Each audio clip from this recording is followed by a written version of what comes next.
नमस्कार। प्रादेशिक समाचार के साथ मैं पूनम किरकेट्टा। पहले मुख्य समाचार। प्रधानमंत्री नरेंद्र मोदी ने सेमिकॉन इंडिया सम्मेलन का किया ऑनलाइन उद्घाटन। कहा, वैश्विक सेमीकंडक्टर सप्लाई चेन में भारत को प्रमुख भागीदार बनाना है। राज्य के दूसरे चरण के पंचायत चुनाव के लिए 29,000 से ज्यादा प्रत्याशियों ने भरे पर्चे। चौथे चरण के लिए नामांकन की प्रक्रिया आज से शुरू।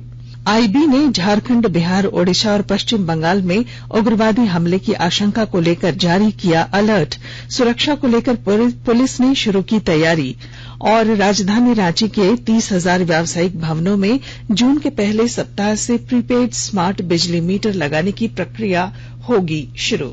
और अब समाचार विस्तार से। प्रधानमंत्री नरेंद्र मोदी ने बेंगलुरु में आयोजित 3 दिवसीय सेमिकॉन इंडिया सम्मेलन का आज वीडियो कॉन्फ्रेंसिंग के जरिए उद्घाटन किया।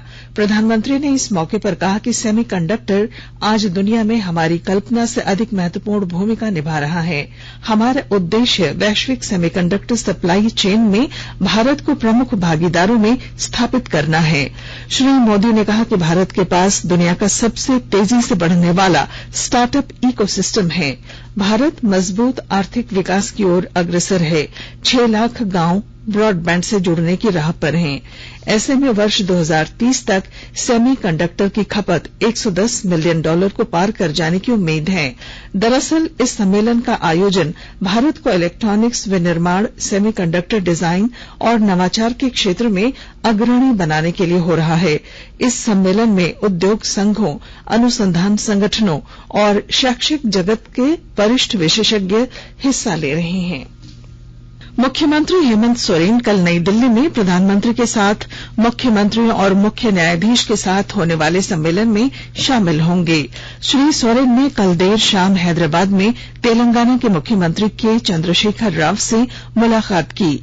दोनों ही मुख्यमंत्रियों के बीच विभिन्न मुद्दों पर चर्चा हुई। श्री सोरेन अपनी माता के बेहतर इलाज को लेकर हैदराबाद गए हैं। राज्य में चौथे और अंतिम चरण के पंचायत चुनाव के लिए आज से नामांकन प्रक्रिया शुरू होगी। इस चरण में 23 जिलों के 72 प्रखंडों में पंचायत प्रतिनिधियों के चुनाव के लिए 6 मई तक पर्चे भरे जा सकते हैं। वहीं तीसरे चरण के चुनाव के लिए नामांकन पत्र दाखिल करने का आज 5वां दिन है।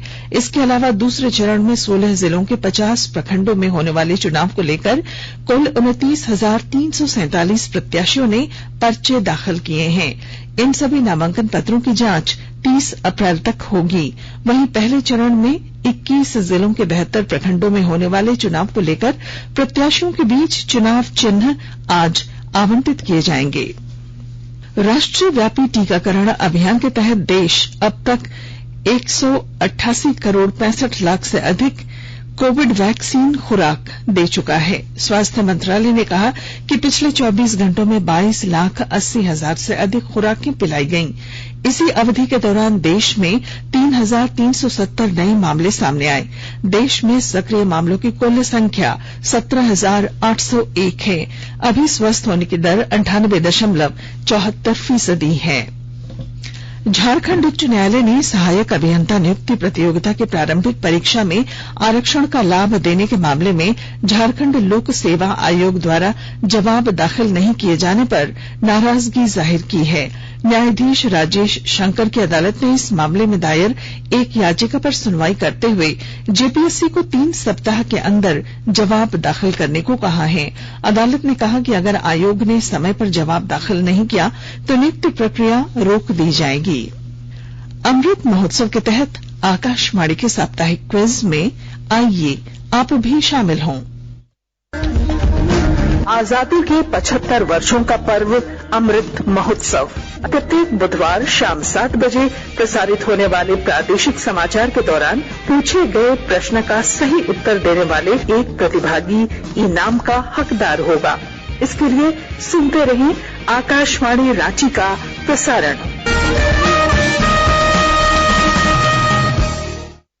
वाणिज्य और उद्योग मंत्री पीयूष गोयल ने डिजिटल टेक्नोलॉजी प्लेटफॉर्मों पर संग्रहित व्यापक आंकड़ों की संरक्षा सुनिश्चित करने और साइबर सुरक्षा तथा डेटा निजता पर अधिक ध्यान केंद्रित करने की आवश्यकता पर बल दिया है। श्री गोयल नई दिल्ली में भारतीय उद्योग परिसंघ के वैश्विक यूनिकॉर्न सम्मेलन को संबोधित कर रहे थे। उन्होंने कहा कि भारत की उपभोक्ता डिजिटल अर्थव्यवस्था करीब 100 अरब अमरीकी डॉलर है और इसकी 2030 तक बढ़कर 800 अरब अमरीकी डॉलर मूल्य पर पहुंचने की उम्मीद है। शिक्षा मंत्री धर्मेंद्र प्रधान आज राष्ट्रीय पाठ्यक्रम फ्रेमवर्क का दस्तावेज जारी करेंगे। राष्ट्रीय शिक्षा नीति 2020 में राष्ट्रीय पाठ्यक्रम फ्रेमवर्क के विकास की सिफारिश की गई थी। नई शिक्षा नीति में 4 प्रमुख क्षेत्रों में राष्ट्रीय पाठ्यक्रम तैयार करने की बात कही गई है। यह क्षेत्र हैं स्कूली शिक्षा, शैशव देखभाल, अध्यापक शिक्षा और प्रौढ़ शिक्षा। इस दस्तावेज में राष्ट्रीय पाठ्यक्रम फ्रेमवर्क की विकास प्रक्रिया, इसकी संभावित संरचना और उद्देश्यों का ब्यौरा दिया गया है। राष्ट्रीय पाठ्यक्रम फ्रेमवर्क की रूपरेखा सहयोगी और परामर्शी प्रक्रिया के माध्यम से तैयार की जा रही है, जो जिले से शुरू होकर राज्य स्तर तक और फिर राष्ट्रीय स्तर तक होगी। आकाशवाणी के ताजा तरीन समाचारों के लिए आप हमारी वेबसाइट newsonair.com पर लॉग ऑन कर सकते हैं। ताजा समाचार Twitter handle @AIR News Alerts और Facebook page all India radio news पर भी उपलब्ध है। आप प्रादेशिक समाचार एकांश के ट्विटर हैंडल @AIR News_Ranchi और फेसबुक, इंस्टाग्राम पेज तथा YouTube channel AIR News Ranchi पर भी हमारे बुलेटिन सुन सकते हैं। प्रादेशिक समाचार आप आकाशवाणी रांची से सुन रहे हैं और पेश हैं कोरोना से बचाव के कुछ संदेश। कोविड-19 से बचाव और सुरक्षित रहने के 3 उपाय। मास्क लगाएं, 2 गज दूरी है जरूरी, सुरक्षित दूरी रखें, हाथ और मुंह साफ रखें।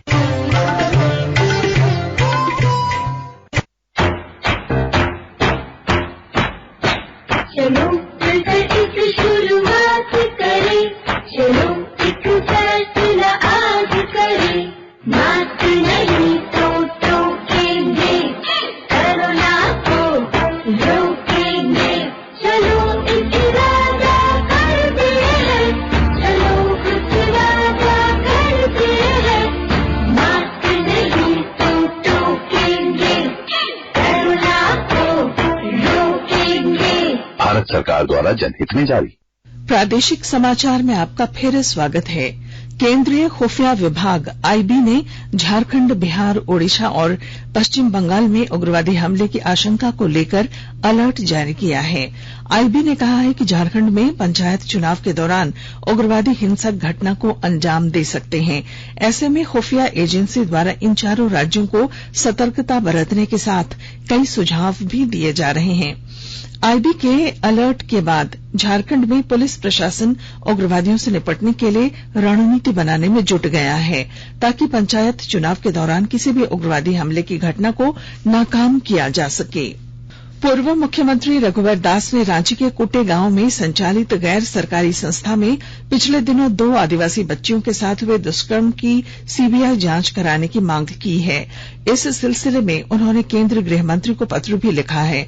श्री दास ने ऐसे संस्थाओं का निबंधन रद्द कर काली सूची में डालने की मांग सरकार से की है। गोड्डा जिले में 2 स्थानों पर सीड प्रोसेसिंग प्लांट स्थापित किए जाएंगे। इसके लिए सांसद निधि से राशि जारी कर दी गई है। विस्तृत ब्यौरा दे रहे हैं हमारे संवाददाता।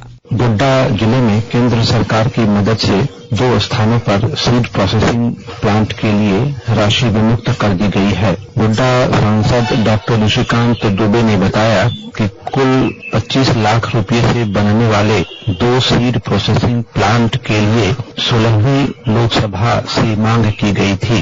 गोड्डा उपायुक्त भोर सिंह यादव ने जारी पत्र में बताया है कि गोड्डा के नुरमाटी पंचायत के भदडीहा तथा अमलो पंचायत के अमलो गांव में सीड प्रोसेसिंग प्लांट के लिए 15वीं और 16वीं लोकसभा की सांसद निधि से राशि दी गई है। आकाशवाणी समाचार के लिए गोड्डा से मैं रंजन कुमार। केंद्र सरकार राज्य में दुग्ध उत्पादन से जुड़ी आधारभूत संरचना को मजबूत और बेहतर बनाने में हर संभव मदद करेगी। डेयरी विकास के केंद्रीय उप आयुक्त ने कल रांची में राष्ट्रीय डेयरी योजना के दूसरे चरण के सफल क्रियान्वयन को लेकर आयोजित कार्यशाला में कहा कि राज्य में दुग्ध संकलन के लिए 400 गांवों को जोड़ा जा चुका है।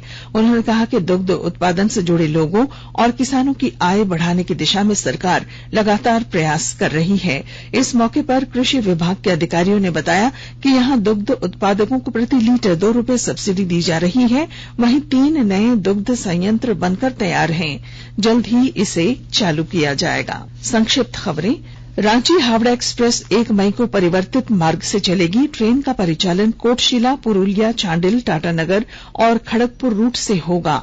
आद्रा मेदिनीपुर रेलखंड में ट्रैफिक तथा पावर ब्लॉक की वजह से रूट बदला गया है।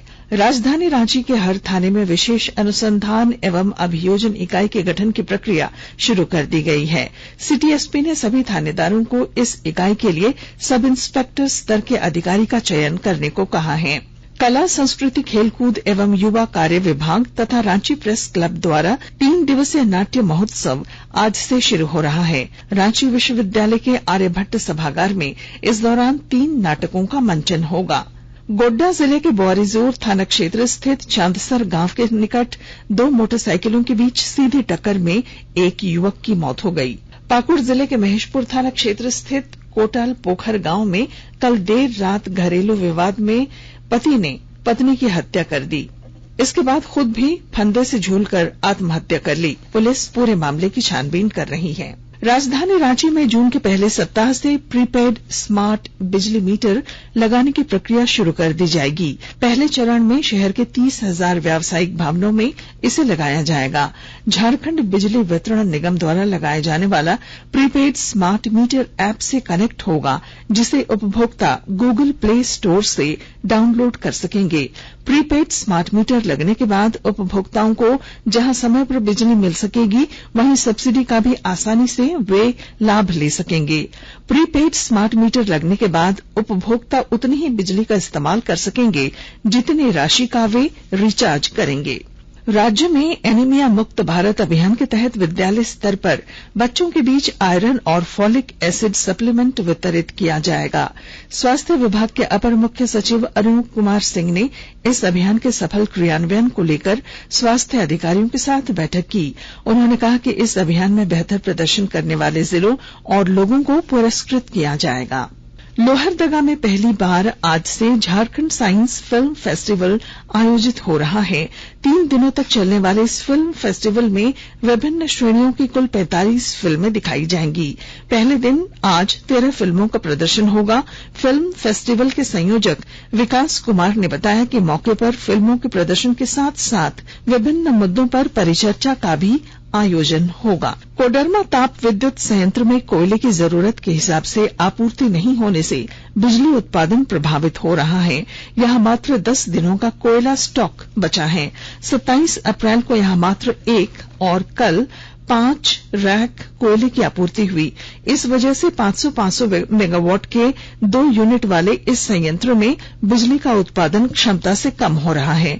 संयंत्र के मुख्य अभियंता एनके चौधरी ने बताया कि अप्रैल में 97 रैक कोयला मिला, जबकि 130 रैक कोयले की आपूर्ति होनी चाहिए थी। राज्य के सभी सरकारी विद्यालयों में खरीदी गई खेल सामग्रियों की जांच होगी।